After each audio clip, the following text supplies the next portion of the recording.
પાવે નિજ પદરા મિત્યા ભાવય ભાવથી જે પ્રગટે નિજ ભાવ તે જયવંત રહો સદા એ જ મોક્ષ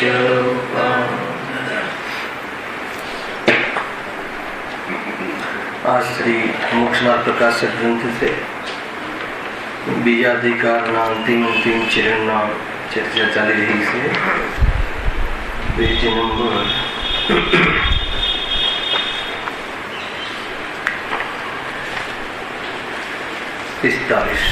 45 નામ કર્મોદય જન્ય અવસ્થા.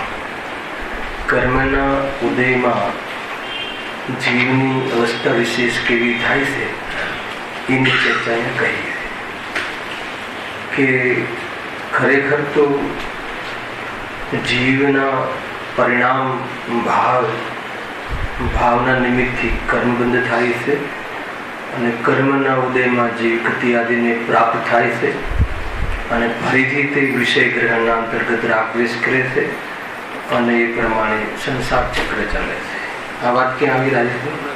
આજની ગાથા જે અત્યારનો વિષય આપણો ચાલી રહ્યો છે એ વિષય આજની 3 ગાથાઓનું જે જોડકું હતું, 3 ગાથાઓનું એની અંદર વાત આવી. થોડું વાંચીએ ત્યાંથી. કઈ ગાથા ચાલે?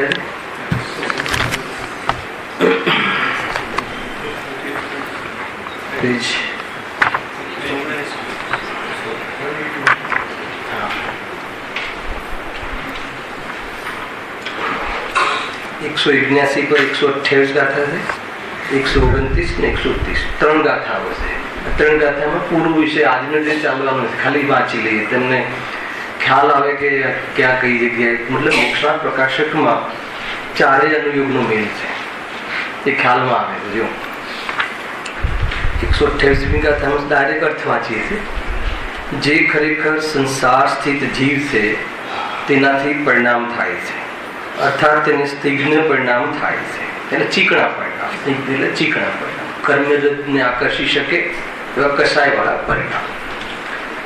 પરિણામથી કર્મ અને કર્મથી ગતિઓમાં ગમન થાય છે. શોર્ટકટમાં કહે એને સ્નિગ્ધ શબ્દ લખેલું ને, એટલે કેવા પરિણામ થાય? ચીકણા. ઉપયોગ પર લક્ષ્યમાં રહી અને રાગાદી રૂપ ચીકણા પરિણામ કરે છે, અર્થાત તો એમાં જીવ લપસે છે. ઉપયોગ એમાં રોકીને બંધરૂપને પ્રાપ્ત થાય છે, ભાવ બંધરૂપ. અને એના નિમિત્તથી, એ કષાયના નિમિત્તથી કર્મમાં સ્થિતિ અનુભાગ પડે છે, કર્મરજ આવે છે. કર્મથી શું થાય છે? પરિણામથી કર્મ થાય છે અને કર્મથી ગતિઓમાં ગમન થાય છે. હવે એ કયા કર્મથી આ ગતિમાં ગમન થાય છે? અહીંયા કયું કર્મ લેવું? કયું કર્મ લેવું? નામ કર્મ. એટલે મેં પૂછ્યું અહીંયા મોક્ષના પ્રકાશનમાં ભણીએ પછી બધું લગાવવાનું ને. અહીંયા કઈ નામ, અહીંયા કઈ કર્મનું નામ બામ આપ્યું નથી. કર્મનું કયું નામ? તો કર્મનું નામ બી નામ કર્મ છે. નામ કર્મના નિમિત્તથી, ગતિ નામ કર્મના નિમિત્તથી જીવને મનુષ્ય આદિ 4 ગતિ પ્રાપ્ત થાય છે, અર્થાત તો 4 ગતિમાં ગમન કરે છે. આ ગતિ થયું ને. અને એ ગતિમાં જે મનુષ્ય આદિ ગતિમાં ગયા પછી ત્યાં શરીરના સંયોગમાં કેટલા કાળ રહેવું એનું નિમિત્ત ઘણું આવ્યું કરવા. એટલે આ હમણાં ચાલેલા વિષયો છે ને, એટલે તમને ઇન્ડિકેશન બતાવું છું કે આપણે ભણેલા વિષયો અહીંયા આવે છે. ગુરુદેવ ખુલાસા વિશેષ કર્યા હશે, પરંતુ આપણને ક્લિક થવું જોઈએ. પરિણામ અહીંયા જે લખ્યું ને કે તેનાથી પરિણામ થાય છે. જે ખરેખર સંસાર સ્થિત જીવ છે તેનાથી પરિણામ થાય છે. આમાં કોની વાત છે? સંસાર સ્થિત જીવ એટલે કોની વાત છે? આ પરિણામ કોણ કરે છે? જડ કરે છે? કર્મ કરાવે છે કે બાહ્ય પદાર્થો કરાવે? સંસાર સ્થિત, સંસારમાં જે સ્થિત છે. સંસાર કોને કહેવાય? સંસારમાં સ્થિત કોણ છે? ખ્યાલ આવે કે નહીં? સંસારમાં સ્થિત એટલે સંયોગો સંસાર નથી, ધ્યાન રાખજો. શરીર આદિ સંસાર નથી, એ તો વિશ્વની એક વસ્તુ છે, એનું પરિણામ છે. પણ એ શરીર સાથે જે સંબંધ છે, પેલા એ શરીર સાથે જે અપનાપન રાખે છે, એ મોહ રાગ દ્વેષમાં જે સ્થિત છે, એ સંસારી જીવ છે. ખ્યાલ કે નહીં? ચતુર્થ કાળમાં તો જ્યાં અજ્ઞાની રહે છે ત્યાં પૂર્ણ સુખી જીવ અને સુખી જીવ પણ રહ્યા ને, 24 તીર્થંકર તો એક જ જગ્યાએ. તો એમને પણ દેહ તો હતો સંયોગમાં, પરંતુ ભાવ સંસારી કોને કહે છે કે જેને શરીર આદિ પરદ્રવ્યના લક્ષ્ય કરવાની ટેવ છે, કુટેવ છે, એવી જે કુટેવ વાળા જીવો છે એ સંસારમાં સ્થિત છે. તો બહુ સુંદર ચર્ચા છે, આપણે શોર્ટકટમાં લેવું છે. આગે એક એક ગાથાઓ રતન છે, બહુ સુંદર ચર્ચા. જો સંસારમાં સ્થિત જીવ છે, તેના પરિણામ થાય છે, તેનાથી પરિણામ થાય, એ પરિણામ કરે છે. કયા પરિણામ કરે છે? આ સંસારના, સંસરણના, સંસારમાં રેખડવાના ભાવ કરે છે. અર્થાત તેને સ્તિગ્ન પરિણામ થાય છે, આવી ચીકણા પરિણામ થાય છે. એ પરિણામથી શું થાય છે? પરિણામના નિમિત્તથી કર્મનો બંધ થાય છે. નામ કર્મ આદિ અર્થાત તો અઘાતી ઘાતી કર્મનો બંધ થાય છે. અને એમાં અઘાતી કર્મમાં નામ કર્મના નિમિત્તથી, એના ઉદયથી, એના ફલમાં જીવને ગતિ આદિ પ્રાપ્ત થાય છે. એટલો ખ્યાલ આવે. પહેલી ગાથા થઈ. બીજી ગાથા, ગતિ પ્રાપ્ત ને દેહ થાય. આ બધું તમને હવે પેરેગ્રાફ વાંચીશું ને, એમાં તમને મેલ કરીને બતાય છે. અહીંયા લખ્યું છે ગતિ પ્રાપ્ત ને દેહ થાય છે. હવે જેને ગતિ મળી, મનુષ્ય ગતિ મળી, એમાં પાછો દેહ મળે છે. મનુષ્ય ગતિ કોને કહેવાય?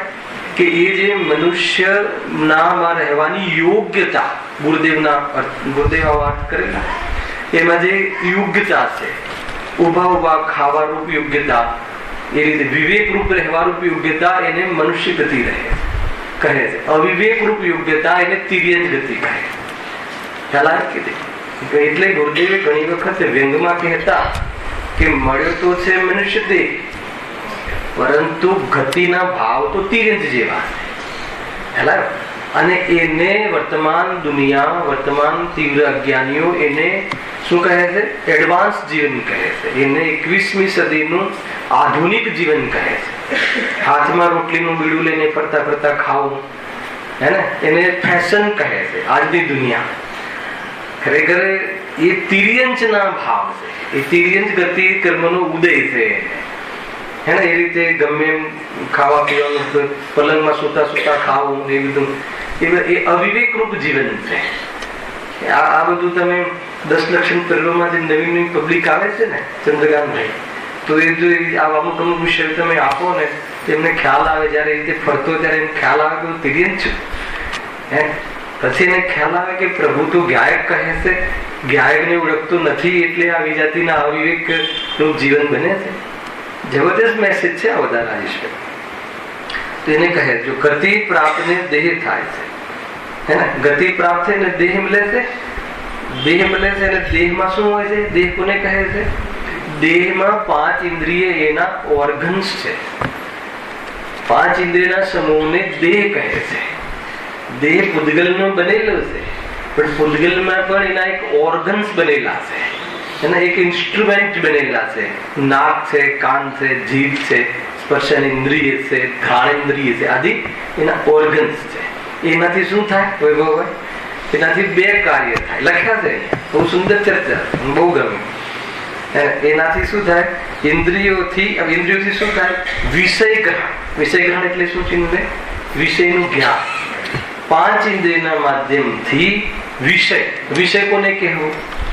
5 ઇન્દ્રિયના જે ગંધનો વિષય, નાકથી, કાનથી શબ્દ સાંભળવાનો વિષય, જીભથી ચાખવાનો વિષય, અને આ બધા ગુણ કોના છે?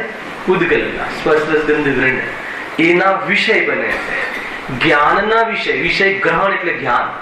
એ વિષય ઇન્દ્રિયોના માધ્યમથી, જ્ઞાન તો જ્ઞાનથી થાય, પણ ઇન્દ્રિયોના માધ્યમથી વિષયોનું, પૂદગલના સ્પર્શ રસ ગંધ વર્ણ વિષયોનું જાણવું થાય છે.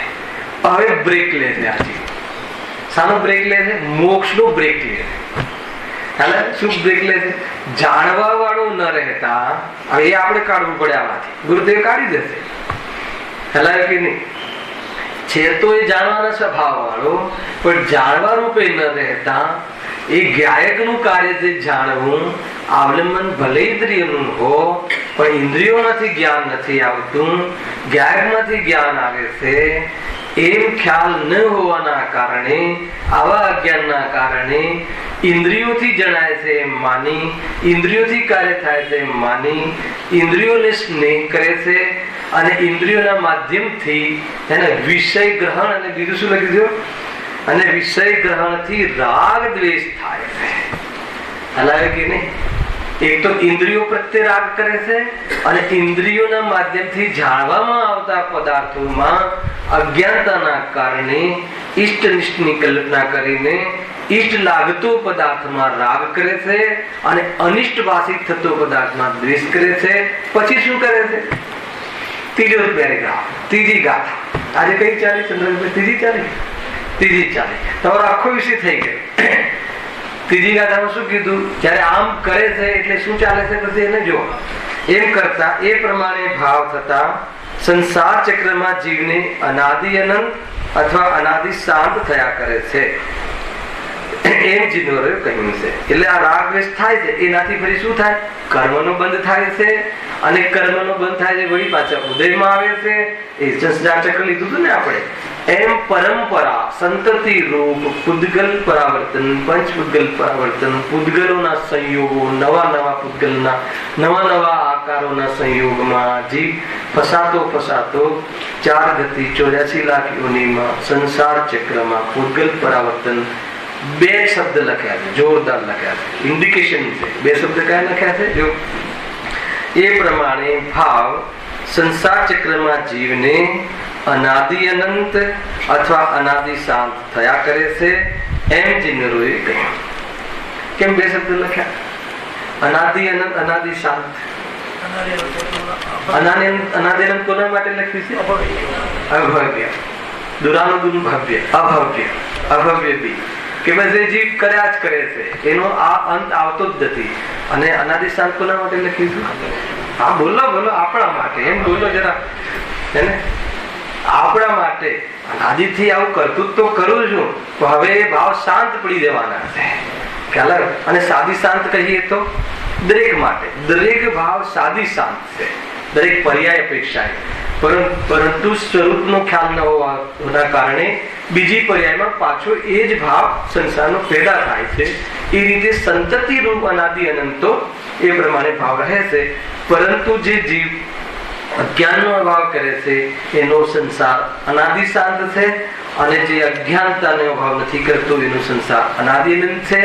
અને જે જ્ઞાયક છે એમાં તો સંસારનો પ્રણય કાળે અભાવ છે. કોણ મોટું? ખ્યાલ આવે કે નહીં? એટલે કહે છે ગુરુદેવ, તરત જ આવે તારા જ્ઞાયકની મોટપની તો સી વાત કરે, તરત જ.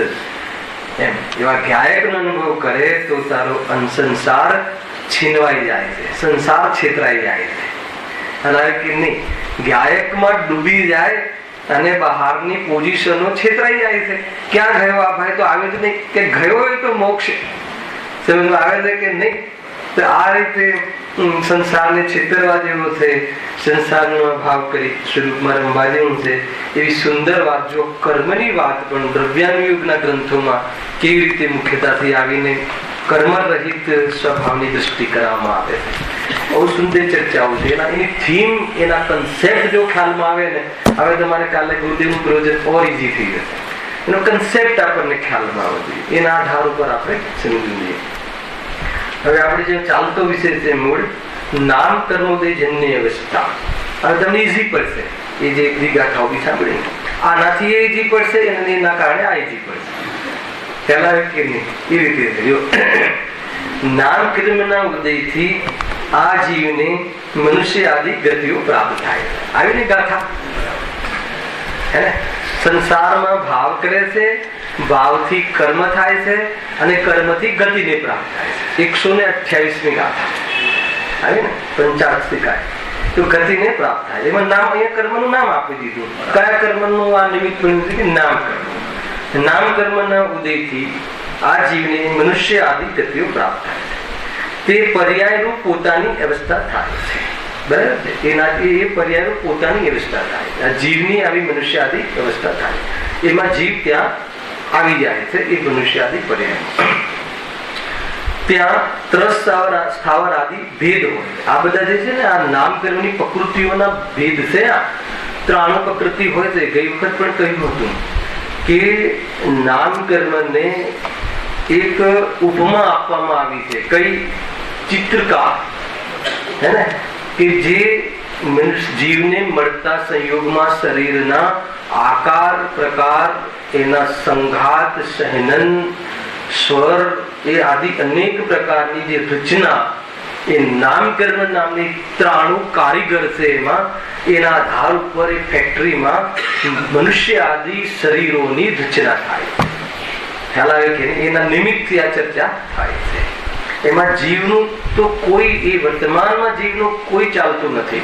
પૂર્વમાં એવા ભાવ કર્યા, ભાવ કર્યા એટલે શું? નામકર્મને કોન્ટ્રાક્ટ આપ્યો, તો ચાલતી ભાષામાં પૂર્વમાં એવા ભાવ કરીને નામકર્મનો કોન્ટ્રાક્ટ આપ્યો કે તું મારું બિલ્ડિંગ, હે ને, મારી રચના આ રીતે કરી દે, મારે ત્યાં જવાનું છે. ઘર છે ને આ દે, તો એની રચના બરાબર જેવા ભાવ કરે, ડિગ્રી ટુ ડિગ્રી બરાબર એ પ્રમાણે. એક ખભો, ખમીસનું તો આગળ પાછળ થઈ ગયા, દર્જીથી માપ લખાયા પછી પણ પણ એક ખભો કેટલો નીચો, કેટલો ઊંચો, એક પગ કેટલો લાંબો, એક આંગળીનો એક એક થાવ જેને કહેવાય, એનાથી નાનું યુનિટ, એટલું બધું મેજર, અને એટલી જોરદાર રચના નામકર્મના ઉદયથી થાય, શરીરની રચના થાય છે. એનાથી શું સમજ્યું? સંસારમાં સ્થિત જીવોને નામકર્મના ઉદયથી આવી રચનાઓ થાય છે. એમાં કોઈ કહે કે મેં આનું કર્યું, મેં બરાબર શરીરને સાચવ્યું ને મેં બરાબર ફિટ રાખ્યું, તો કહે છે કે એ તારો અહંકાર છે, એ તારો ભાવ સંસાર છે, એ તારા રખડવાના ભાવ છે, એ તારા દુઃખી થવાના ભાવ છે. મૂળ એ જ નિમિત્તનું યથાર્થ જ્ઞાન કરતા પણ કર્તૃત્વ બુદ્ધિ છૂટી જાય. તું તો કે નિમિત્ત પણ નથી ડાયરેક્ટ હાલ, તો વાયા વાયા ભલે હોય, હાલા એ રીતે જો. પછી ત્યાં ત્રસ સ્થાવર આદિ ભેદ હોય છે. પાછળ 4 ગતિના જીવોમાં ત્રસ અને સ્થાવર એવી નામકર્મ પ્રકૃતિના નામ છે. ત્રસ નામકર્મ અને સ્થાવર નામકર્મ. સ્થાવર નામકર્મ ના ઉદયથી જીવને સ્થાવર નામ મળે છે. તો કયા જીવો સ્થાવર છે અને કયા જીવો ત્રસ છે? એક શબ્દમાં ષટકાયના જીવો. ષટકાયના જીવોની હિંસા, છે ને, અર્થાત તો હિંસા ન થાય એવો ભાવ કરવો કહે ચરણાના યોગમાં. તો એમાં એના એ ષટકાય કહો કે ત્રસ અને સ્થાવર, એ ષટકાયના બે ભેદ, ત્રસ અને સ્થાવર. એમાં સ્થાવર કયા કયા થઈ ગયેલું? એકેન્દ્રિય. એકેન્દ્રિય જીવમાં કેટલા ભેદ બતાવ્યા છે? 5. અગ્નિ, વાયુ, પૃથ્વી, જલ અને વનસ્પતિ. એ એકેન્દ્રિય જીવ. તો એકેન્દ્રિય જીવ જે છે, આ કઈ ગતિના જીવ કહેવાય? ગતિના આધાર ઉપર તિર્યંચ ગતિ. એકેન્દ્રિય જીવ છે ને, પૃથ્વીના જીવો, આ પથ્થરમાં રહેલા જીવો, એ બધા વનસ્પતિ જીવો, એ બધા તિર્યંચ ગતિના જીવો કહેવાય છે. તો એ તિર્યંચ જીવમાં જેને સ્થાવર નામ કર્મની પ્રકૃતિ હોય, એ એકેન્દ્રિય આદિ, એકેન્દ્રિય આદિ ને એકેન્દ્રિય, એકેન્દ્રિય આદિમાં 5 લેવા, આ 5 પ્રકારની કાયને ગ્રહણ કરે છે. કાય એટલે શું? શરીર. એકેન્દ્રિય ઇન્સ્ટ્રુમેન્ટ વાળું શરીર ગ્રહણ કરે છે. હા, આત્મા પથ્થરમાં જન્મ લઈ શકે, આ ડુંગરમાં લઈ શકે, એ રીતે ત્યાંથી ઉખડી ગયા પછી એમાં જીવ નથી રહેતો, પરંતુ જમીનમાં રહે છે, ત્યાં અંદરમાં જીવ હોય છે. ખ્યાલ આવે? અને આપણને મતલબ કે જોરદાર એમ કે માર્બલ નું, આ માર્બલ શું છે? જીવનું, એકેન્દ્ર જીવનું શરીર છે. માર્બલ શું છે? એકેન્દ્ર જીવનું શરીર છે. ક્યાંથી લાવો ફર્નિચર માટે? વાસ્તવમાં મુનિ દશા સિવાય કોઈ પાર નહીં પડે.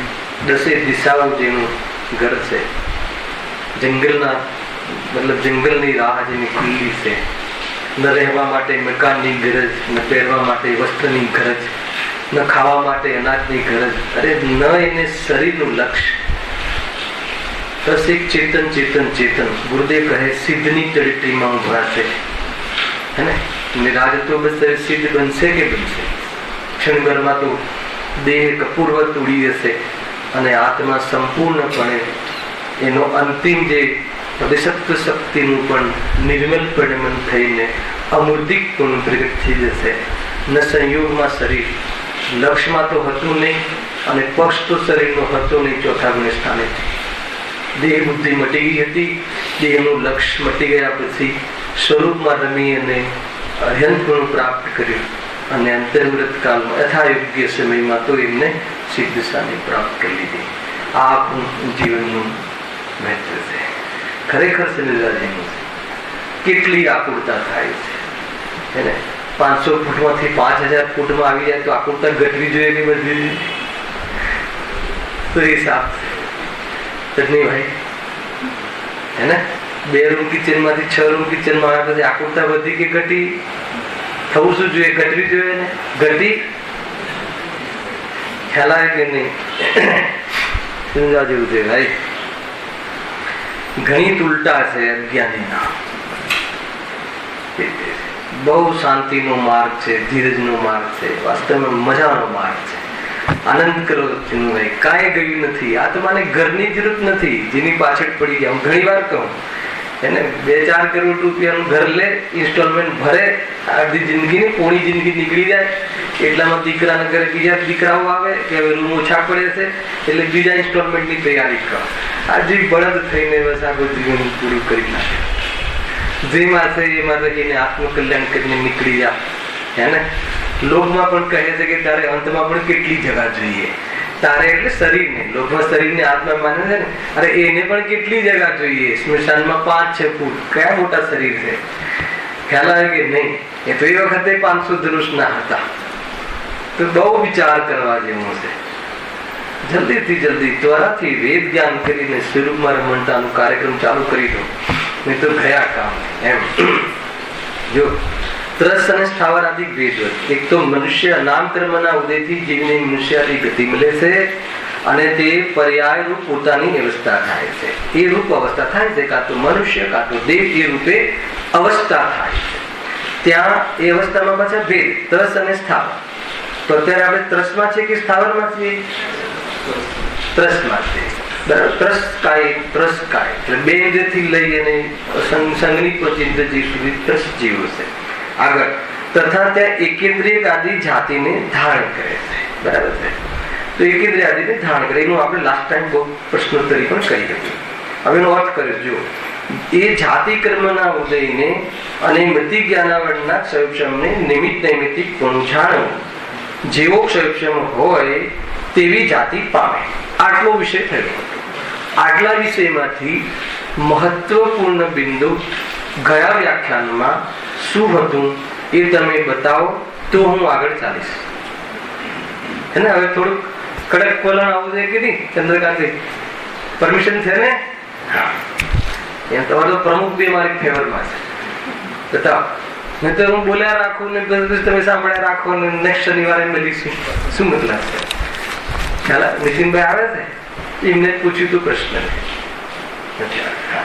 બરાબર છે? ફરીથી જેવો ક્ષયક્ષમ હોય એવી જાતિ પામે. એટલે એકેન્દ્રિય આદિને જાતિ કહી હતી અને એની સાથે મતિ જ્ઞાનાવરણને સંબંધ છે. નિમિત્ત નૈમિત્તિક જાતિને અને મતિ જ્ઞાનાવરણ મતિ શુદ્ધ જ્ઞાનાવરણ કર્મને સંબંધ છે. કયો? નિમિત્ત નૈમિત્તિક. શું સંબંધ છે? કે જેવો ક્ષયક્ષમ, જેવી જાતિ હોય એવો ક્ષયક્ષમ હોય. અંદર જવાબ છે. એકેન્દ્રિય હોય તો એટલો ક્ષયક્ષમ હોય. એકેન્દ્રિય સંબંધી જે પદાર્થોનું જાણવું થાય એટલો ક્ષયક્ષમ હોય, અર્થાત એને એકેન્દ્રિય મળી છે એમ કહેવાય. એકેન્દ્રિય જાતિનું છે. બરાબર છે? આ તો થઈ ગયો એક પ્રકારથી સિદ્ધાંત કથન. બરાબર છે? આ આગમ કથન. આમાંથી આપણા માટે શું મેસેજ છે? કે આપણા માટે એ મેસેજ હું જ કહી દઉં છું. આપણા માટે એ મેસેજ છે કે આપણે કઈ જાતિ છે? આપણે સંઘની પંચેન્દ્રિય જાતિ છે. ખતી નામ કર્મની અપેક્ષા સંઘની પંચેન્દ્રિય મનુષ્ય જાતિના જીવો છે. આ રીતે પૂરું કથન બને. આપણે અહીંયા જેટલા સ્ત્રી અને ભાઈઓ બેઠા છે, માતા બહેનો, અને એ બધા જીવો આપણે સંઘની પંચેન્દ્રિય મનુષ્ય જાતિના જીવ છીએ. તો એનાથી શું અર્થ સમજો કે એટલો આપણને ક્ષયોક્ષમ છે. એટલો ક્ષયોક્ષમ છે એટલે કેટલો ક્ષયોક્ષમ છે? એટલો એટલે કેટલો? વેદ જ્ઞાન કરી શકીએ એટલો, હિત હિતનો વિચાર કરી શકીએ એટલો, આત્મા આપણા જ્ઞાનનો વિષય બની શકે એટલો, જ્ઞાનને સમજી શકીએ એટલો ક્ષયોક્ષમ તો આપણને બાય ડિફોલ્ટ ગિફ્ટમાં મળ્યો છે. ખ્યાલ આવે કે નહીં? એમ કહેવાય ને મનુષ્ય બુદ્ધિશાળી પ્રાણી છે. એ લોકમાં પણ કહે છે આવા કથનો. કાળા માથારો માનવી ધારે તે કરી શકે, કાંઈ ના કાંઈ બધા સ્લો એંગલ મન હોય તો વાળવી દેવાય. જયારે ભણતા ને અમે ત્યારે લૌકિકમાં બધી ઊંચી ઊંચી એ મતલબ કે જે કહેવાય કહેવતોના માધ્યમથી ઘણી બધી વાતો કરતા હતા. તો આજે ખ્યાલ આવ્યો કે એનું રહસ્ય શું છે કે મનુષ્ય ખરેખર ધારે કરી, ધારે એટલે શું? પરનું નહીં, ધારે તો પૂર્ણ સુખી થઈ શકે છે પણ ધારતો નથી. ધારતો નથી એટલે પુરુષાર્થ કરતો નથી. મૂળ વાત એ છે. જોરદાર વાત છે ભાઈ. અને એટલો ક્ષયોક્ષમ, એટલો ક્ષયોક્ષમ કહેતા શું આવવું જોઈએ? એટલે મેં કઈ વાર મેં ઘણા પ્રવચનો ઘણી સભામાં એમ કહ્યું કે તમને કોઈ કહે કે તમે સંઘની પંચેન્દ્રિય જીવ છો તો આપણને આપણી લાયકાત યાદ આવવી જોઈએ. અને આપણી લાયકાત મોક્ષ માર્ગના પુરુષાર્થ કરવાની જ્ઞાનની મૂડી આપણી ગાંઠે બાંધેલી છે. અને મોક્ષ મળી શકે એનું કારણ તો ત્રણેય કાળે મોજૂદ છે. બોલ હવે તારે કઈ વાતની કમી છે? બતાવો. મોક્ષ એટલે સુખ. સુખી થવા માટેની કેપિટલ. કેટલી કેપિટલ હોય તો સુખી થવાય દિનેશભાઈ? બતાવો અનિલભાઈ. કેટલી મૂડી હોય તો સુખી થવાય? 1 કરોડ, 2 કરોડ, 100 કરોડ? આપણું તરત જ ત્યાં ધ્યાન જાય. મૂડી એટલે અહીંયા આ મૂડી, જ્ઞાન મૂડી, કેપિટલ.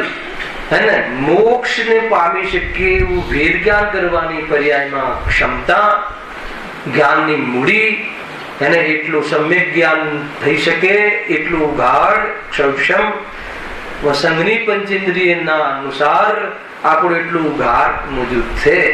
અને આ ઇન્દ્રિયો ઇન્સ્ટ્રુમેન્ટ આવે ને, આ ગાથાઓ વાંચીને મળ્યા. એ ગતિ મળી, ગતિથી શરીરને પ્રાપ્ત થયો. શરીરનું ઇન્દ્રિયોના ઓર્નામેન્ટ્સ વાળું છે અને એના માધ્યમથી આપણે બી વિષય ગ્રહણ કરીને રાગદ્વેષ કરીએ છીએ. પણ એના માધ્યમથી શાસ્ત્રના અવલંબન લઈ અને સ્વ પરનું ભેદ વિજ્ઞાન કરી, પરમાં પરાયપન, સ્વમાં આપનાપન કરી અને સમજમાં આવે છે ઇન્દ્રિયોના અવલંબન વાળો અવસર છોડી નિરાવલંબન સમ્યક જ્ઞાન પામીને જીવ તાત્કાલિક પ્રત્યક્ષ સંવેદન રૂપ આનંદ કરી શકે એવી પર્યાયની ક્ષમતા છે.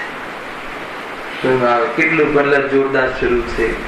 ક્યાંય બી સાંભળો તીર્થંકર ભગવાન બિરાજમાન છે, સિમંદર ભગવાન બિરાજમાન છે, ત્યાં જઈને સાંભળ્યું કે બેનશ્રીની જન્મ જયંતિ ઉજવાઈ રહી છે.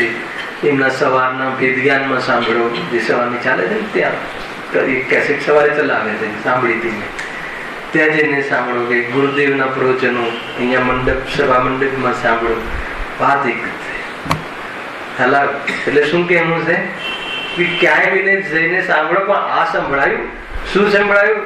કે હું ગાયક છું અને ગાયકને પ્રાપ્ત કરવાની મારી વર્તમાન પર્યાયની તાકાત છે અને અંદર ડૂબી જાય તો કેવલ જ્ઞાનની શક્તિ ખીલી જાય એવી મારી પર્યાયની પાત્રતા છે. એવો પોતાના સ્વભાવનો અને પ્રગટ કરવાના પુરુષાર્થનો વિશ્વાસ આજે કરી લે, હમણાં કરી લે. સમજો આવે છે? બહુ મતલબ કે માખણ જેવી વાતો છે અને ગળે ઉતરે એવી છે અને હાથમાં રંજાયમાન થાય એવું છે. બહુ જ આ વાત ગુરુદેવના પ્રતાપે ખુલી ખુલીને જે આવી છે વાત વારંવાર ક્યાં મળે છે? વારંવાર એટલે આ ભાવ સમાપ્ત થયો પછી ઇન્સ્ટ્રુમેન્ટ ઓર્ગન્સ છીનવી લેશે. કોણ? પ્રકૃતિ, કર્મ ફેલાવે છે કે નહીં એ ચીજ છે. ફટાક દઈને ઘરમાં વાંધો આવે તો 10મા માળેથી નીચે ફેંકી છે તો એ કે મને બચાવ, એવી પણ એનામાં ક્ષમતા નથી કહેવાની. એનામાં એવી ગતિઓમાં ઉપજી જશું એમ કેવું છે. વિચાર કરજો. દરેક સમયે વૈરાગ્ય જીવંત રાખી અને વિતરાગતાના પુરુષાર્થને એને શરૂ પાત્રતા પણ છે, નિમિત્ત પણ આવી ગયા છે, બધું જ બરાબર છે, શાસ્ત્ર ઉપલબ્ધ છે, ગુરુની વાણી ઉપલબ્ધ છે, એના અર્થ કરનાર સાધર્મ્યો આપણે બધા ચર્ચા કરી રહ્યા છીએ. હવે આનાથી વિશેષ કાંઈ જરૂર પડે એમ નથી. જો અમે તો ત્યાં જશું સિમિંદર ભગવાન પાસે ને પછી કરી લઈશું. ખ્યાલ આવ્યો કે નહીં? ત્યાં પણ નહીં કરે, અનંતવાર જઈને આવે છે, આત્માની પાસે જઈને થાય છે એમ છે. જો હા, ક્ષરક્ષમ હોય તેવી જાતિ પામે. હવે આગળ વળી લઈને કંઈક બીજું વાત કરી છે. વળી શરીરનો સંબંધ હોય છે. આ બીજી ગાથા આવી ને, ગતિને પ્રાપ્ત થાય છે અને ગતિમાં શરીર મળે છે. એક હું તમને ગાથાનો મેળ કરીને મેં કીધું હતું. જો શરીર મળે છે કહ્યું હતું ને, પછી શરીર મળે છે પછી શું કહ્યું હતું? શરીરને વળી પાછી ઇન્દ્રિયો હોય છે. તો અહીં લખ્યું જો ત્યાં શરીરના પરમાણુ અને આત્માના પ્રદેશોનું એક બંધાન થાય છે, બરાબર? તથા સંકોચ વિસ્તારો થઈને આત્મા શરીર પ્રમાણ રહે છે. અહીંયા પૂરું એમને ઓર શરીર મળે છે ને, તો શરીરનું મળે છે તે શરીરની રચનાની ઓર વિશેષ વાત કરીને પછી ઇન્દ્રિયો મૂકશે. જો ત્યાં શરીરના પરમાણુ અને આત્માના પ્રદેશોનું એક બંધાન થાય. પહેલા તો શું કહ્યું કે શરીરની રચના થાય, શરીરની રચના વળી શરીરની રચના થાય છે. પછી શું થાય છે? શરીર અને આત્માનું એક બંધાન થાય છે. પહેલા નામ કર્મના ઉદયમાં શરીર મળે છે અને પછી શરીર અને આત્માનું એક બંધાન થાય. એક બંધાન એટલે ભ્રમ થઈ જાય કે અમે એક થઈ ગયા. એટલું એક પણ દૂધ અને પાણી, ભેંસના આચારમાંથી દૂધ નીકળે ત્યાં સાથે પાણી પણ હોય છે. એટલું મતલબ એક સાથે ગેસના ચૂલા ઉપર દૂધનો સંયોગ કરતા પાણી જુદું હતું એ સંયોગ છોડી દે છે અને દૂધ પ્રાપ્ત થાય છે. ખ્યાલ આવે? દૂધ કેમ ગરમ કરો? એ તો સાસુએ કીધું છે જેને ગરમ કરવું એને એવી ખ્યાલ નથી કેમ ગરમ કરવામાં આવે. ત્યાં લૌકિકમાં પણ ખ્યાલ પૂછજો નવી બહુ કોઈ ખ્યાલ આવે કે કેમ ગરમ કરી દે દૂધ?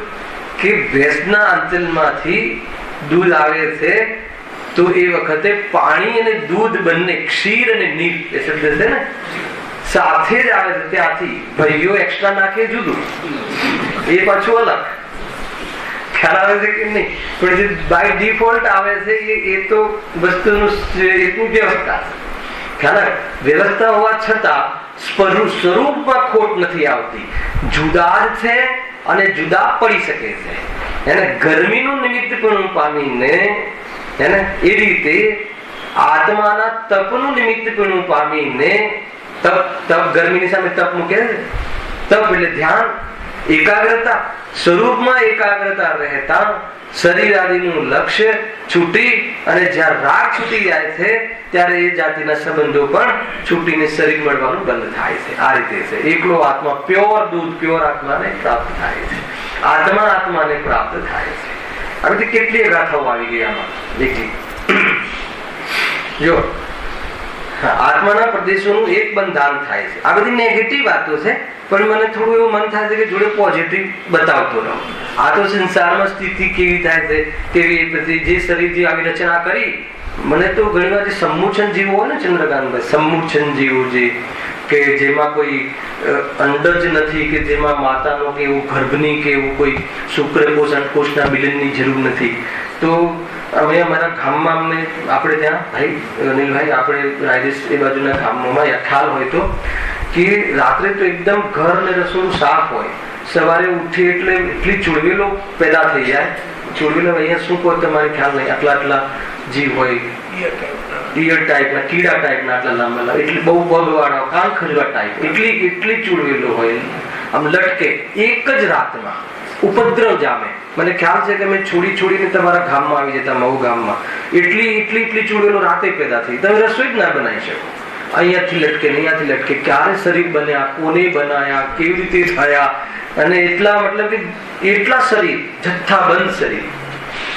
એ રીતે એક તો અમે આખેથી જોયેલું છે આપણે ત્યાં. તો એટલા પેદા થઈ જાય. સમૂચનજી કહે છે પેદા થઈ જાય. કોઈ જાતિનું કોઈ ગર્ભ કે કોઈ જાતિનું બે દેહના મિલન કે કોઈ નહીં, ફટાફટ હવે તમે આખી રાત આંખ ખુલ્લી રાખીને બેસો તો એ ના દેખાય ત્યાંથી કેવી રીતે જીવ આવતો હશે ને કેવી રીતે શરીરની રચના થતી હશે. મને આ બધા બહુ એ વખતે તરત થતા કે કેવી રીતે થઈ ગયું આ બધું, ક્યાંથી શરીર આવી ગયું, આટલી ખબર બી નહીં કે આ શરીર ને આ સમૂછનો ને તે કોઈ વિચાર આવે કે કેવી રીતે થઈ જતું હશે. ત્યારે હવે ખ્યાલ આવે છે કે બસ એ રીતને જીવની ઉત્પત્તિનું પણ એક પ્રકાર છે જન્મનો એમ છે. જો તો અહીંયા કહે છે કે એ જે શરીર અને આત્માના પ્રદેશનું એક બંધાણ એક જ પ્રદેશમાં બે વસ્તુ રહે, એક જ પ્રદેશમાં આકાશના પ્રદેશોમાં એક પ્રદેશમાં બે વસ્તુ રહે છે. જો તથા સંકોચ વિસ્તારરૂપ થઈને આત્મા શરીર દરમિયાન રહે છે. બરાબર છે. અહીંયા હાથીના શરીરમાંથી હોય અને ત્યાં કીડીની શરીરની રચના રેડી થઈ પછી વ્યક્તિથી છે. માની લો કે મનુષ્યમાંથી જાય તિર્યંતમાં થયું તો ત્યાં ફર્સ્ટ ક્લાસ એની મતલબ જેવી ફર્સ્ટ ક્લાસ મોરમાં જવાનું હોય તો રંગબેરંગી પીછા અને કોણ બનાવતું હશે રજનીભાઈ આ બધી? કઈ કારીગરી, કઈ ડાય છે, કઈ ફેક્ટરી? કોઈ નહીં. બસ એ નામકર્મના ઉદયમાં ઓટોમેટિક. અને ત્યાં એ મોરના ઈંડામાં જન્મ લે અને ઈંડું ફાટે તો એ મોરના બસ એ રીતની ઢેલ કે મોર જે હોય એમાં જીવ છે પેદા થઈ જાય. કેવી જાતની કોણ ચલાવે છે આ બધું? કોણ છે કે એવું આ હેન્ડલિંગ કરતું હશે? બધું કર્મ થિયરી પર છે 100%. તમારા ઓફિસમાં બધા પૂછે કે કોણ મેન્ટેન કરે છે આ તો કે કર્મ થિયરી છે. આ 100% કર્મ થિયરી ચાલે છે. ખ્યાલ આવે કે નહીં? જીવ પોતાના ભાવ કરે અને આવી જાતિની બહારમાં પૂતગલની રચના થઈ અને બંનેનું મિલાન થયું બસ એ ચાલ્યા જ કરે છે. વળી પાછો ત્યાં જીવ નવો એનું વ્યવહાર ચાલુ કરી દે અને વળી પાછું એ કામ ચાલુ કરે. અનંત કાલ વીતી ગયું જીવને આમ કરતા કરતા. મારો દીકરો ને, મારી દીકરીને, મારું ઘર ને, મારા પૈસા ને, મારું મંદિર ને, મારા ભગવાન ને, અરે રે આજે મારું કર્તવ્યમાં મારું કરે. જે મારું છે ને એક વાર પણ મારું નો ન્યાય ના આપે. આટલો મોટો અન્યાય અપરાધ પોતાના જીવ સાથે કરે અને કહે કે હું તો જૈની છું. સમજમાં આવે છે કિરણભાઈ? નો કર્મરૂપ શરીર સંકોચ વિસ્તાર થઈને આત્મા શરીર પ્રેમાન રહે છે. નો કર્મરૂપ શરીરમાં આ નો કર્મ શબ્દ થઈ ખ્યાલ આવ્યો? શરીરને નો કર્મ કહે. નો કર્મરૂપ શરીરમાં અંગોપાંગ આદિ આ બી એક નામકર્મની પ્રકૃતિનું નામ છે. અંગોપાંગ નામકર્મ. અંગ અને ઉપાંગ બે ખ્યાલ આવ્યો? અંગ કોને કહેવાય? આ હાથ શું છે? અંગ છે. આંગળી શું છે? ઉપાંગ છે. આના આધાર ઉપર અંગ ખંડિત હોય તો મૂર્તિને આપણે પૂજ્ય નથી ગણતા. ઉપાંગ ખંડિત હોય તો આપણે પૂજ્ય કરીએ છીએ. ખ્યાલ આવે કે નહીં? તો અંગ અને ઉપાંગ એ રીતે આખું અંગ. આ જે ધડ છે ને, ધડમાં તો 4 અંગ છે મુખ્ય રૂપથી. આ ધડ ઉડી જાય તો 4 અંગ બધી મરણને પ્રાપ્ત થઈ જાય છે. એ રીતે છે. તો એ રીતે અંગ અને ઉપાંગ. તો અંગ કેટલા, ઉપાંગ કેટલા, એનું કેલ્ક્યુલેશન, એનું માપ, એનું ફીચર્સ, એની ફિગર જે પણ હોય છે એ બધી રચનામાં નિમિત્ત કોણ હોય છે? નામકર્મ. જો એક પ્રકારથી માતાના ગર્ભમાં બચ્ચું આવે છે, જીવ આવે છે, તો માતા એને બહારથી ખોરાક બોરાક ભલે કેવડું ખવડાવે તે ખવડાવે ને ગુણ ખવડાવે જે બી હશે જેવી ચાલતું હશે ખવડાવે, પણ અંદર જે આકારની જે રચના થાય છે એ કાળો થાય, ગોરો થાય, હે ને, એની મતલબ કે જે પ્રકારનું માથું મોટું થાય ને આપણે એ બધું ગરીબોના ફૂટપાથ ઉપર જે માતા છે એના બાળકો પણ 20, 15, 12, 14 પાઉન્ડ ના હોય. ખ્યાલ આવ્યો કે નહીં? અને મતલબ કે મોટા અરબપતિના ઘરે જવા વાળું જન્મવાળું બાળક એને પેટીમાં મૂકવું પડતું હોય છે. તો કોઈ ગણિત છે નહીં બહાર. બરાબર ચંદ્રકાંત? પેટીમાં મૂકીને હારવું પડે છે. એ તો બાહ્ય વસ્તુ છે બધી. બાકી બધું કર્મ તમે તો ફ્રી છો. ખ્યાલ આવે કે નહીં? ફ્રી છે એટલે શું કરવાનું? પણ ફ્રી એટલે મુક્ત છો તો મુક્ત નો આનંદ કરવાનો છે. પણ મુક્ત રહેવું ગમતું નથી, ગુલામી ગમે છે તો શું કરે? એવું સ્વરૂપ છે. જો ખરેખર એક ખાલી નામ કર્મનું એક કોઈ બી એક કર્મમાં બી ભેરાગ આવી જાય એવું છે. અને આપણે તો આ કયું આવ્યું? 7મું આવી ગયા છીએ. કેટલું વૈરાગ્ય થયું જરા જોજો. ખરેખર ઈમાનદારથી સાંભળે તો અંદરની પાત્રતા વધે. કેવો શરીર છે, કેટલો અહંકાર કરીએ છીએ, કેટલું બધું મેં તને મોટો કર્મ, મેં સાચું. આ નામ કર્મ શું કરશે? પછી તું તો નિમિત્ત પણ નથી. હલાવે કે નહીં? એના નિમિત્તમાં બધી વ્યવસ્થા થાય છે. ગર્ભમાં કયું જીવન જઈને બાળકને તૈયાર કરી, એ રીતની રચના કરી. કેટલા મતલબ બાળક જેવું જન્મ થાય એટલે કોઈ ક્યુટ હોય ને કોઈ આવું હોય ને કોઈ એક અંગ આમ હોય ને એક અંગ તેમ હોય ને કોઈના બધા અંગ બરાબર હોય. અંગ ઉપાંગ નામ કર્મની પ્રકૃતિથી બરાબર એક આંગળી ટચલી મોટી અને આને મોટી તે મોટી ને એમ ને તેમ ને. લોકો પછી આ વર્તમાનમાં બધા હોય ને એ આગળી આંગળી હોય તો નસીબદાર, આવડી આંગળી હોય તો ક્યાંથી લઈ આવે? અરે આંગળી શરીર હોય ને નસીબ ક્યાં કહે? એ તો ફૂટેલું નસીબ છે, શરીર મજા રાખે. હવે તો તકદીર એને કહીએ છે કે અશરીરી થઈ જાય. ખ્યાલ આવે કે નહીં? શરીર મેલું શોભા છે તારી. ખરેખર આ જૈન ધર્મની થિયરી સમજે ને, અધ્યાત્મ ગર્ભિત સમજે ને તો ઝઘડા જ મિટી જાય. અને જોવાની રીત આમ પછી બસ કે દીકરીના આંગળા મોટા છે એટલે બહુ નસીબદાર છે. બહુ નસીબદાર એટલે શું? પણ શું નસીબદાર એટલે શું? એક જ વાત, લક્ષ્મી આવે. એક જ વાત, નસીબમાં લક્ષ્મી જ સમજે છે. કઈ લક્ષ્મી? જ્ઞાન લક્ષ્મી નહીં, ધૂળ લક્ષ્મી ગુરુદેવની ભાષામાં. એને નસીબ સમજે એ રીતે છે. બહુ સમજવા જેવું છે. નસીબ તો ખરેખર નસીબ એટલે પુણ્ય. પુણ્યનો ઉલ્લેખ તો એને કહે કે સત્ય નિરૂપણ જેને મળે એનું ખરેખર નસીબ છે. સત્યવાદ, સતનું નિરૂપણ મળે, તત્વ જ્ઞાન જેમ જ્યાં જ્યાં મળે એ સમજી લેવું ત્યાં આપણું નસીબ છે. કેમ કે સર્વ સમસ્યાઓનું સમાધાન તત્વ જ્ઞાનના માધ્યમથી છે. ખ્યાલ આવે ને? સંસાર મટાડવાની વાસ્તવમાં ઔષધિ એ તત્વ જ્ઞાનમાં ભરી પડી છે. એનો પ્રયોગ યથાર્થ કરે, બરાબર તરીકાથી, સહી તરીકાથી એનો પ્રયોગ કરે. દવા તો હોય પણ ખાધા પહેલા લેવી કે ખાધા પછી લેવી, ક્યારે લેવી, ભૂખ્યા પેટે લેવી, કેટલી લેવી, એ બધું તરીકો છે. આવે કે નહીં? એટલા માટે વ્યવહાર ક્યારે ઉપાદેય છે અને કેવી રીતે હે છે અને ક્યારે નથી હોતો અને ક્યારે હોય છે એ બધું બરાબર ખબર પડવી જોઈએ. એનું આવે છે કે નહીં? વ્યવહાર હે છે, જરા મંદિર નહીં જઈએ તો ક્યાં જશો? બહુ દુકાનો છે તો એ ઉપાદેય છે. દુકાન ઉપાદેય તો સ્વરૂપમાં જવા માટેની વાત છે ભાઈ. સ્વરૂપમાં ના જવાતું હોય તો ત્યાં સુધી તત્વ ચિંતનમાં રહીને સ્વરૂપમાં જવાનો ઉપાય કરજે, પુરુષાર્થ કરજે. આ બધું છે. જો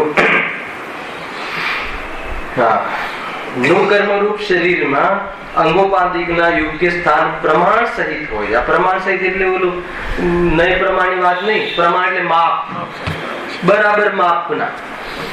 ઘણા કહે કે મા બાપની હાઈટ બહુ છે ને આની હાઈટ કેમ ના થઈ? તો નામ કરીને પૂછ. પ્રમાણ છે. પ્રમાણ કઈ રીતે? એક તો માપ અને બીજું શું પ્રમાણ? તે પૂર્વમાં જેવા ભાવો કર્યા હોય, તે જેવો કોન્ટ્રાક્ટ આપ્યો હોય, તે જેવો કમિટમેન્ટ કર્યું હોય, આ બધું જ. કેમ કે એક એક ભાવનું ફલ છે. કેટલા ફૂટ હાઈટ થવી એની યોગ્ય ભાવ થયો છે પહેલા. ગજબની વાત. ખ્યાલ આવે કે એમને નથી થતું આ બધું? હે ને? કહ્યું બેન્સીના શબ્દમાં કે પ્રકૃતિ પરિણામોથી બંધાયેલી છે. આપણા પરિણામથી પ્રકૃતિનો કોન્ટ્રાક્ટ બહુ ઈમાનદાર છે. મેં જેવા ભાવ કર્યા હોય એવી રચનાઓ બહાર ન થાય તો કહે છે કે 14 બ્રહ્માંડને ઉલટું થવું પડે. અને એ થયા પછી વિજ્ઞાયક એમાં મળે એમ નથી. અને એ મળ્યા પછી વિજ્ઞાયકમાં ડૂબી જાય તો કહે છે કે મોક્ષ ના મળે એમ ના મળે. જોરદાર વાત છે આ બધી. ખરેખર એકદમ છડેચોક, સુંદર અને સટીક સત્ય છે. પરમાર્થ સત્ય છે. કોઈના પર આરોપ નહીં આપતો. 100%. હે ને? શું બનાવ્યું તો આજે પેટમાં દુખ્યું, શું બનાવ્યું તો આજે આમ થયું, બધું એક એક એક એક. એ તો તારા પરિણામનું ક્લાઇમેક્સ છે. ખ્યાલ આવે કે નહીં? વર્તમાનમાં એક તો એ બહારના એવી જાતિના કારીગરો સાતા વેદની કર્મ એ બહારમાં લઈ આવ્યો અને નામ કર્મ એ બહાર અંદરના શરીરની એવી રચના કરી નાખી કે તારું આંતરડું ફેલ થઈ જાય. ખ્યાલ આવે કે નહીં? કિડની ફેલ થઈ જાય. શું કરે? કિડનીની ક્ષમતા એટલી બનાવી નામ કર્મ, સંઘાત એની તાકાત એટલી જ બનાવી, પૂતગલનું બલ. ખ્યાલ આવે કે નહીં? એની પેલી બીજાની લઈને વ્યવસ્થા છે ને, બધું કર્મને કન્સિડર કરીને છે. તને ખ્યાલ નથી એ શાના માટે કિડની આવી રહી છે તારામાં? બીજા 100 રોગ લઈને આવી રહી છે કે જીવન લઈને આવી રહી છે તો એ જ જાણે. ખ્યાલ આવે છે કે નહીં? જો આ કર્મ નિમિત્તની ઓરથી પણ જેટલી કથા છે ને એમાં પણ વિતરાગતાની પ્રેરણા છે. અરે રે આ કાર્ય કરવામાં તે સ્વયં ભૂલ કરી છે. તું સ્વરૂપમાં ચાલ્યો જાય તો તારા આવા દાડા ન આવે. આવા શરીરનું મળવું અને આવું મળીને સડવું ને પાછું ગળવું ને પાછું નવું તૈયાર થવું. અરે રે નિરંતર તારી આ પરંપરા સ્વરૂપમાં ચાલ્યો જાય. અશરીરી સિદ્ધ ભગવાનના તું વખાણ કર, એની મહિમા કર. શરીરના વખાણ કરતો થાકતો નથી. કેવો લાગુ છું ને કેવી લાગુ છું એ સિવાય બીજી કોઈ વાત નહીં. કોઈ શાસ્ત્ર વાંચતો હોય તો એમ કેવી લાગુ છે? શાસ્ત્રમાં બતાવી છે કે તું કેવો ગાય પ્રભુ અનંત ગુણોનો પિંડ. હવે શું કહે? દરેક જીવને ત્યાં કથા તો થશે કે નહીં? બધી જ જગ્યાએ દીકરો તૈયાર થઈને આવે કે પપ્પા પેન્ટ કેવું લાગે છે, ગાય કેવું લાગે છે પૂછ, માણસ જોઈને પૂછ. આત્મા કેવો છે, હું કેવું, હું કોણ છું, ક્યાંથી થયું, શું સ્વરૂપ છે મારું, એના સિવાય પાર નહીં પડે. બરાબર લાગે છે? આનંદ આવે છે? જોરદાર વાત છે કે નહીં? ક્યાંય બી અટકવા જેવું નથી. એટલો સરળ ને સીધો માર્ગ આપી દીધો છે. બોલો એમ છે. જો હવે બોલવામાં પણ થાક લાગે એવું છે. સ્વરૂપમાં જવામાં જ મજા છે. નો કર્મરૂપ શરીરમાં અંગોપાંતિકના યોગ્ય સ્થાન પ્રમાણ સ્થિત હોય છે. પ્રમાણનો અર્થ ખ્યાલ આવે ને? માપસર હોય છે. કઈ રીતે આ પ્રમાણ થયું? માપ કઈ રીતે? નિર્ભય યાદ કરો એને. અરે એક એક પરિણામ નું ફળ છે. તે એક પાપણ બી ફરકાવી છે ને રજનીભાઈ, એનું પણ ફળ આવશે. ધ્યાન રાખજો. આમ મટકું બી માર્યું છે તો એની પાછળ શું ભાવ, એની પાછળનો શું અભિપ્રાય, હે ને? એના આધાર ઉપર બધી જ રચના અત્યારે નામકર્મ લખી રહી છે. વિધાતા છે. ખ્યાલ આવે કે બરાબર વિધિના અનુસાર બધું જ કાર્ય થયું છે. એમાંથી છૂટવાનો ઉપાય એક માત્ર, એનાથી હું ભિન્ન ભગવાન આત્મા છું, એ સિવાય બીજો કોઈ માર્ગ નથી. અનંતો ઉપકાર છે ગુરુદેવશ્રીનો કે એક વાત એમને, હું ભગવાન આત્મા છું. એનાથી વાત સ્ટાર્ટ થાય, એનાથી જ વાત પૂરી થાય. પ્રથમ વાત એ, અંતિમ વાત એ, એક જ વાત એ. બાકી બધી વાત એના માટે. કર્મની વાત કરી રહ્યા છે એ ગાયકના રસ માટે. કર્મની વાત કોઈ કર્મ માટે નથી. ધ્યાન રાખજો. ચર્ચા કર્મની ચાલે છે, પણ એ કર્મની ચર્ચા પણ આત્માના પુરુષાર્થ પાડવા માટે, આત્માની રુચિ વધારવા માટે. રુચિ થઈ હોય તો એની કેળવણી માટે, ના થઈ હોય તો રુચિ માટે. હવે ક્યાં સુધી તું આ સડ્યા ગળ્યા શરીર પર મળીશ? અહીંયા બેઠો છે એટલામાં અંદર કેટલા રોગ ઘૂસી જાય, હે ને? બધું લાગે છે ને અત્યારે તો શું વાયરસ ને આ ને તે, વાયરલ ફીવર ને, ચાલતા કરતા ન ખાય તો બી ઘૂસી જાય ને ખાય તો ઘૂસી જાય. એને આત્મામાં છાતો રોગ નહીં ઘૂસે, કેમ કે ત્યાં રોગ છે નહીં. વાહ! આત્મા વસ્તુ વસ્તુ હું સ્વરૂપે સુંદર, સ્વરૂપે સમર્થ, સ્વરૂપે વાસ્તવમાં સાર્થક. એ ગાયક છે. બધા વિશેષણ છે ગાયકના. ગાયકની આભૂષણ છે. ગાયક એટલે હું પોતે. ખ્યાલ આવે છે? એ રીતે સમજો. હા, જેટલી ચર્ચા કરીએ એટલો કસ છે, અંદર રસ છે. જો એ વડે સ્પર્શન રસના આદિ દ્રવ્યેન્દ્રિયો નિપજે છે. આવી ગાથા આવી ગઈ ચંદ્રકાંતભાઈ? બરાબર છે. કર્મ સંસાર ભાવથી ગતિ મળે છે, ગતિથી શરીર પ્રાપ્ત થાય છે, શરીરને ઇન્દ્રિયો મળે છે. આમને 4 લીટીમાં વિશ્લેષણ કરીને એ જે શરીર મળે છે, અંગોપાંગની રચના થાય છે અને પછી દ્રવ્ય ઇન્દ્રિય નિપજે છે. બરાબર છે? તો ભાવ ઇન્દ્રિય કોને કહેવાય? એ સંબંધી રહેવાનું યોગ્યતા. અને ભાવ ઇન્દ્રિય જ્ઞાન કોને કહેવાય? એટલું જ એક સંયુક્ત છે. એને ભાવ ઇન્દ્રિય અર્થાત ઇન્દ્રિય જ્ઞાન. ઇન્દ્રિયના નિમિત્તપણાની ઓરથી એનું નામ ઇન્દ્રિય જ્ઞાન. તથાપિ એ ગાયકનું જ્ઞાન. એવો ભેદ ખ્યાલ આવે તો કે ગાયકમાંથી આવે છે એવી જાતિ, અથવા હું ગાયક, હું ચેતન, હું ચેતનાનો સંચાર, ચેતનાનું વિધાયી, ચેતનાનું વિધાયી પરિણામ, એ લક્ષણ, એ જ આત્માનું કર્તવ્ય. એમ કહેતા આત્માની મર્યાદામાં રહે તો એને આ અનંત ભાવ ટળી જાય છે. આવે કે નહીં? પોતાની સીમામાં રહે, લક્ષ્મણ રેખા ઓળંગે તો અપહરણ થશે. કોણે કર્યું તું? લક્ષ્મણ રેખા કોને ઓળંગી છે? હર સમય મર્યાદા ભંગ કરીએ છીએ, હર સમય સ્વભાવની મર્યાદા ભંગ કરીએ છીએ તો લૂંટાય છે, મોહ રાગ દ્વેષ ને લૂંટી લે છે, અપહરણ કરી લે છે, કર્મ રખડાવે છે, કર્મ ઉચકી જાય છે, નરકોમાં નિગોડું. ખ્યાલ માટે રાવણ રેડી છે, બધું એકદમ ફિટ છે, બરાબર. ગાયક ને મુખ્ય કરીને જીવન જીવજો, ત્યારે કર્મ તમારા પાસે ફરકશે પણ નહીં. ઉદયમાં આવવા વાળું કર્મ પણ આત્માના સ્વરૂપને અડી શકતું નથી. આત્મા અબધ સ્પૃષ્ટ અનન્ય છે. જોરદાર છે, આત્મા તો જોરદાર, જે સ્પિરિટ વાળી ચીજ છે, તાકાત છે, એવી ચૈતન્ય શક્તિ છે. એ વડે જ સ્પર્શન રસના આદિ દ્રવ્યેન્દ્રિયો નિત્ય છે, એના ઓર્નામેન્ટ છે. પછી પાછી 5 ઇન્દ્રિય પછી હજી છઠ્ઠું એક ઓર્નામેન્ટ એ લખ્યું છે, વા હૃદય સ્થાનમાં 8 પાંખડી વાળા ખીલેલા કમળના આકાર જેવું દ્રવ્યમન થાય છે. બરાબર છે. લોકમાં એને દિલ કહે છે, દોરે પણ છે તો એ આપણે હૃદય છે.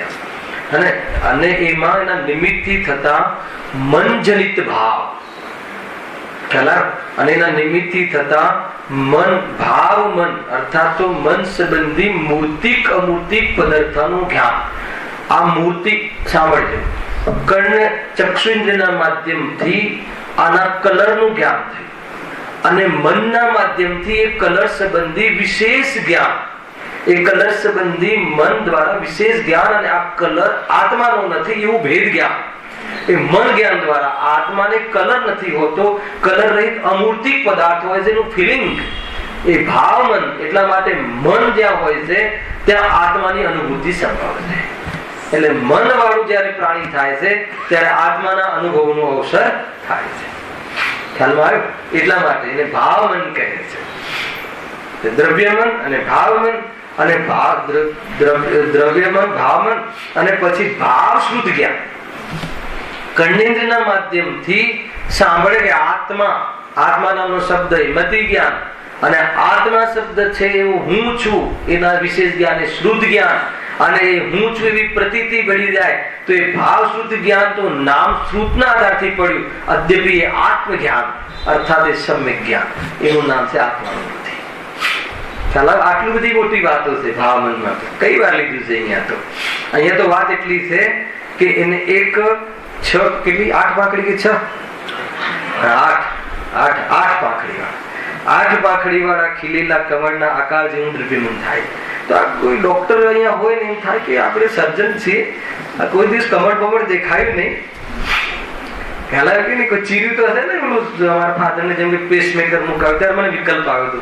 આ કોઈ મતલબ કે આપણા પ્રવચનમાં આવ્યો હોય એકવાર જોવે ખરું કે અહીંયા કોઈ 8 પાંખડી વાળું કમળ તો છે નહીં. ખ્યાલ આવે કે નહીં? તો પછી તમે જે દોરો છો દિલ એ છે, તો પછી કઈ રીતે છે? તો છે, કમળ છે, પરંતુ અહીંયા લખ્યું છે, શું લખ્યું છે? સ્થૂળ સૂક્ષ્મત્વ આદિ. ક્યાં લખ્યું? હા, હૃદયના સ્થાન 8 પાંખડી વાળા ખીલેલા કમળ દ્રવ્ય આકાર જેવું દ્રવ્યમય, પણ એ સૂક્ષ્મ સ્કંદ છે. સૂક્ષ્મ સ્કંદ કોને કહે છે ખબર છે? સૂક્ષ્મ સ્કંદ થી સાઈઝ થી મતલબ નથી, ધ્યાન રાખજો. સૂક્ષ્મ સ્કંદ થી જે જ્ઞાનનો મતિ શુદ્ધ જ્ઞાનનો વિષય ન બને એવો સૂક્ષ્મ સ્કંદ. સ્થૂલ અને સૂક્ષ્મના 6 ભેદ છે ત્યાં પેલા તત્વા સૂત્રમાં. એક પૂરા લોકની અંદર મહાસ્કંદ છે, જેના માધ્યમથી જેટલા બી તમારા ટેલિફોન, વોડાફોન, આ ફોન, તે ફોન, અને એને શું કહેવાય, જે એના રાઇટ્સ લેવા માટે કૌભાંડ ચાલે ને મોટા મોટા, શું કહેવાય, કયા રાઇટ્સ લેવા માટે? એના સેટેલાઇટ. વોડાફોન ને રાઇટ્સ આપો કે એના સંચાર કરી શકે, એના માટે 1000 કરોડ રૂપિયા ગવર્મેન્ટ લે. વોડાફોન ને અહીંયાથી એ મહાસ્કંદના કયા પ્રકારના કયા પરમાણુ સાથે કામ કરવાનું છે એટલું વિજ્ઞાન કરે છે. અહીંયા કહે છે એ ક્યાં દેખાય છે? માનો કે મારા ફોનમાંથી તમારા ફોનમાં જય જિનેન્દ્ર જે શબ્દ બોલો તો એ ક્યાં દેખાય છે? કર્ણેન્દ્રિયનો વિષય બને છે પણ ચક્ષુઇન્દ્રિયનો વિષય ક્યાં બને છે? ખ્યાલ આવે કે નહીં? તો એવા જે સૂક્ષ્મ સ્કંદ કહેવાય છે કે જે પંચેન્દ્રિયનો વિષય પણ બનતા નથી, એવા સૂક્ષ્મ પૂરા મહાસ્કંદ, એના માધ્યમથી બધી આ બધું સેટેલાઇટ ને MTN બધું થતું હોય છે. હવે જે બી વિજ્ઞાને જેટલું સંભવ હતું એટલે શોધ્યું, પણ છે આપણે ત્યાં તો ખ્યાલ આવે તો એ રીતે આ દ્રવ્યમન જે છે ને એ દ્રવ્યમન એટલે સૂક્ષ્મ કહ્યું કે જે આપણે ડોક્ટરોના સર્જનોના હાથમાં એ કોઈ કમળ ફમળ આવે નહીં, અને એ ડેમેજ જ થતું, કોઈ પ્રોબ્લેમ નથી એનો. ખ્યાલ આવે કે નહીં? હાર્ટ અલગ ચીજ છે અને આ જે છે અલગ ચીજ છે. હૃદય, એ જે હૃદયના સ્થાનમાં લખ્યું છે ને, 8 પાંખડી વાળા ખીલેલા કમળ આકાર જેવું હૃદયના સ્થાનમાં હોય છે, દ્રવ્યમન હોય છે. વળી એ શરીરમાં આકાર આદિના વિશેષ વર્ણાદિકના વિશેષ હોવા છતાં સ્થૂળ સૂક્ષ્મ આદિત્વ હોવા ઇત્યાદિ કાર્ય થાય છે. કેટલી વાર બધા કર્મના નામ છે, હે ને? જો એક વર્ણ નામનું નામ કર્મ છે, એ વળી એ શરીરમાં આકાર આદિ પણ થાય છે. બરાબર શું કહેવાય, ઢાંચો બરાબર છે કે નહીં, સ્માર્ટ છે કે નહીં, જે આજની ભાષામાં એ રીતે જો વિશેષ આકાર આદિના વિશેષ વર્ણાદિકના વિશેષ હોવા છતાં સ્થૂળ સૂક્ષ્મ આદિ એટલે શું લેવું ત્યાં? મોટો અને પતલો, એ રીતે સ્થૂળ સૂક્ષ્મ હોવા ઇત્યાદિ કાર્ય થાય છે. શરીરમાં એક તો શરીર મળે, શરીરમાં અંગોપાંગ મળે, અંગોપાંગ પછી ઇન્દ્રિયોની રચના થાય. ઇન્દ્રિયોની ક્રમ નથી, આ તો બોલવામાં ક્રમ છે. ઇન્દ્રિયોની રચના થઈ, પછી ઇન્દ્રિયોની રચના થયા પછી એનો આકાર આદિ, એના પછી પાછું એનું બરાબર સ્ટાન્ડર્ડ પ્રમાણે આકાર આપવો ને, કયા સ્ટાન્ડર્ડ? ભાવના સ્ટાન્ડર્ડ પ્રમાણે આકાર આદિ થાય. અને વાળી પાછું આકાર આદિના સાથે સાથે કાળો કે ગોરો, ગૌવર્ણો, એ બધું. અને એના પછી મોટો કરવું કે સ્થૂળ કે સૂક્ષ્મ બરાબર એટલે ફિટ, એમ બધું એ બધું કાર્ય કોણ કરે છે? સંસારમાં સ્થિત જીવોને નામ કર્મના ઉદયથી આવી જાતિની પરિસ્થિતિઓ થયા રાખે છે. એ મેં અહીંયા કહેવું છે. આવે છે કે નહીં? એ રીતે જો. પણ શું કરે જીવને? મતલબ કે ગોરો હોય અને કાળા બનવાનું મન થાય, કાળો હોય અને ગોરો બનવાનું મન થાય, એ રીતે ચાલ્યા જ કરે છે. એટલે ફોરેનમાં જે ગોરા હોય ને એ લોકો પેલી ખ્યાલ છે તમને? આ લોકો એને ઉલટી દ્રષ્ટિથી લે છે, પણ ખરેખર જે ઓલા દરિયા કિનારે તડકામાં પડી રહે છે ને, તો એને કાળી ચામડી, સફેદ ચામડીનો રાગ ઓછો હોય છે. એને ગૌવર્ણી ઇન્ડિયન ચામડી જોઈતી હોય છે. એટલે એ બે વસ્ત્ર ધારણ કરી અને ત્યાં તાપ લેતા હોય છે કે જેથી ચામડી કાઢી પડે. અને એને કહીએ કે નામ કરવાના આધારે થાય છે તો એને ખ્યાલ આવે. પણ જીવને પણ રંગથી શું મતલબ છે? એને આકારથી શું મતલબ છે? ખરેખર તો આકાર અને સુખ ને કલર અને સુખ ને કોઈ સંબંધ નથી. કાળા કલરનો વ્યક્તિ હોય ને પૂરમપુરીનો સ્વાદ કેવો આવે, અને ધોળા વ્યક્તિને અને એની તૃપ્તિ થાય ખાધા પછી સમાન જ હોય ને, એ રીતે છે. આકારની મહત્તા નથી, સ્વાનુભવમાં સાર છે. ખ્યાલ આવે કે નહીં? આકારથી શું મહત્વ છે? શ્રીમદ રાજચંદ્રને વધારે આનંદ કે ગુરુદેવનો વધારે આનંદ? ગુરુદેવનું રાજકુમાર જેવું મતલબ મોટું શરીર અને શ્રીમદનું ખખડી ગયેલું, બધી પાંસળીઓ દેખાય. તો બંનેમાં આનંદ કોને વધારે આવતો? જેને જેટલી વિતરાગતા હોય એટલો આનંદ આવે. શરીરથી કોઈ સંબંધ નથી. કેટલા તીર્થંકર કયા કલરના હોય? બાળકોને પૂછો, સફેદ થવાઈ ગયું છે તો એ ઘડિયાળમાં છે નહીં તો તરત કમ્પ્લેન આવે છે કે તમે 2 મિનિટ કેમ છોડી અમારી. એ 2 મિનિટ બી ઓછું નહીં કરવાનું, પૂરું કરવાનું. બાકી છે ને 2-3 મિનિટ. તીર્થંકર કેટલા કલરના? કાળા કોણ? પાર્શનાથની મૂર્તિ કાળી બનેલી, ભગવાન કાળા હોય. તો ભગવાન મહાવીરને વધારે આનંદ કે કાળા શરીર વાળા પાર્શનાથ વધારે આનંદ? કાળું અને ગોરું શરીર જોઈ ઇન્દ્રિય ગ્રહણમાં જીવ રાગ દ્વેષ અજ્ઞાનતાના કારણે કરે છે, પરંતુ અંદરમાં અતિન્દ્રિય આનંદ અર્થાત તો સાતા અસાતાના ઉદયમાં થવા વાળું સુખ દુઃખ એમાં કોઈ પ્રકારે બહારના શરીરો કે આકારોનું કારણ હોતું નથી. મોહના કારણે દુઃખ થાય છે ને મોહના ભાવના કારણે સુખ થાય છે. સ્વરૂપમાં રમે તો આનંદ રહે છે. બસ આ જ ફેક્ટર્સ છે, એટલી જ વાત છે. જબરજસ્ત આવું તો એન્ગેજમેન્ટ થતા હોય ને, કેટલી હાઈટ છે ને, શું હાઈટ છે ને, કેટલી હાઈટ છે ને, કાન કેવા છે ને, નાક ચીવું છે, નાક ચોટી ગયેલું છે ને, આમ છે ને તેમ છે. મા બાપનું બી ચોટી ગયેલું છે. શું કરે? તો પરવસતા છે ને તો બદલી કાઢી. જીવની બુદ્ધિ ખરાબ થઈ ગઈ. ખ્યાલ આવે કે નહીં? આમ છે ભાઈ, શું કરે? અમે જયારે હોસ્ટેલમાં ભણતા ને અમદાવાદમાં, દિગંબર જૈન કેજીમાં રહેતા અમે લોકો અને ભાઈ, તો ત્યાં અમારી ગ્રુમ પાર્ટનર હતા. તો એ ભાઈના ફાધર દેશમાંથી ફાળ્યું બાંધીને દેશમાં તો આપણે ઓલું આવે તો એને બહુ શરમ આવે. મેં કીધું ફાધર થી સારી શરમ? અરે જે છે કે નહીં, આમ બધાના ફાધર કેવા અપ ટુ ડેટ આવે છે. મારા ફાધર બી દૂધ પહેરે, ટોપી પહેરતો આવે છે, તને સારી શરમ આવે? તો તને જન્મ આપ્યો છે ને, લૌકિક દ્રષ્ટિએ બી તારું નીતિ કેવી છે? આવા જીવ હોય શું કરે? એટલી બધા દેશમાં રહેતા હોય એટલે વખતે બધા ફેટો બાંધતા અને ખમીસે જે એ બે જ ખમીસ હોય એ વાળા પરથી ધોતા હોય એટલે એક જ મતલબ હોય જે હોય. તો શું થઈ ગયું? માતૃત્વ અને પિતૃત્વ, મા બાપનો સ્નેહ, પિતાનું કોને કહેવાય? કાંઈ કોઈ લૌકિક નીતિ તો કોઈ રહી જ નહીં. બસ હાઈ ફાઈ અને 21મી સદી તરફ પ્રયાણ કરી રહેલા જીવોને ખબર નથી પડતી કે શું અમાન્ય છે ને શું મા બાપનું સ્વરૂપ છે. કાંઈ નહીં, પોતે ઇન્સાનના સ્વરૂપની ખબર નથી. ભગવાનની વાત તો બહુ દૂર છે. એ રીતે છે. હા, સ્થૂળ સૂક્ષ્માદિ હોવા ઇત્યાદિ કાર્ય થાય છે. શરીરરૂપ પરિણમેલા પરમાણુઓ આ પ્રકારે પરિણમે છે. બરાબર? અહીંયા સુધી આ 5 ઇન્દ્રિયો અને 6 મન એને એ પ્રાણ, એટલા 10 પ્રાણમાં બી આ પ્રાણ છે એની ચર્ચા છે. હવે શ્વાસોશ્વાસ જીવન સાથે, આ બી શ્વાસોશ્વાસ પણ નામ કર્મના નિમિત્તથી થાય છે. જોરદાર વાત છે. આપણે જો શ્વાસોશ્વાસ અથવા સ્વર, પછી અવાજ, મન, વચન, કાયા, શ્વાસોશ્વાસ, આયુ, 5 ઇન્દ્રિય, છઠ્ઠું મન. અરે મન, વચન, કાયા, આમ કહીને 10 પ્રાણ છે. 5 ઇન્દ્રિય, મન, વચન, કાયા, શ્વાસોશ્વાસ ને આયુ. 10 પ્રાણથી સંસારમાં જીવ જીવે છે, જીવતો હતો ને જીવતો રહેશે સંસારમાં. ખરેખર આત્મા તો ત્રણેય કાળે જીવતું શક્તિથી જીવે છે. કેટલી બધી વાતો છે એક જગ્યાએ, ઘણી બધી વાતો. શ્વાસોશ્વાસ અથવા સ્વર નિત્ય છે એ પણ પૂતગલના પિંડ છે તથા એ શરીરથી એક બંધાણ રૂપ છે. ખ્યાલ આવ્યો? આ સ્વરના કયા 2 ભેદ? સ્વર નામ કર્મ પ્રકૃતિ, એના 2 ભેદ, એક સુસ્વર ને એક દુસ્વર. 2 પ્રકારના સ્વર છે ને. મતલબ કે કોઈને બહુ ઝાડો મોટો અવાજ આવતો હોય ને, કે જેના નિમિત્તથી કોઈને મતલબ કે અરુચિ, મતલબ અરતિ પેદા થાય, તો એને દુસ્વર કહે. અને કોયલનો, કાગડાનો કંઠ, એનો અવાજ જે છે ને, હા, કોયલનો અને કાગડાનો 2 અલગ અલગ સ્વર છે ને, તો એ પ્રમાણે કોયલમાં આપણને રતિભાવ પેદા થાય. તો એવા દુસ્વર, સુસ્વર. ખ્યાલ? અત્યારે તો દુસ્વરની પણ કમાણી થવા લાગી છે.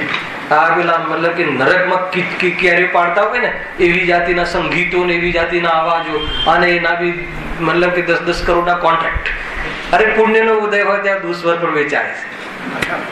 ખ્યાલ આવે કે નહીં? અને સુસ્વરને કોઈ પૂછતું પણ નથી. એને મારા હર્ષદભાઈ ગમે એટલી ભક્તિઓ ગાય.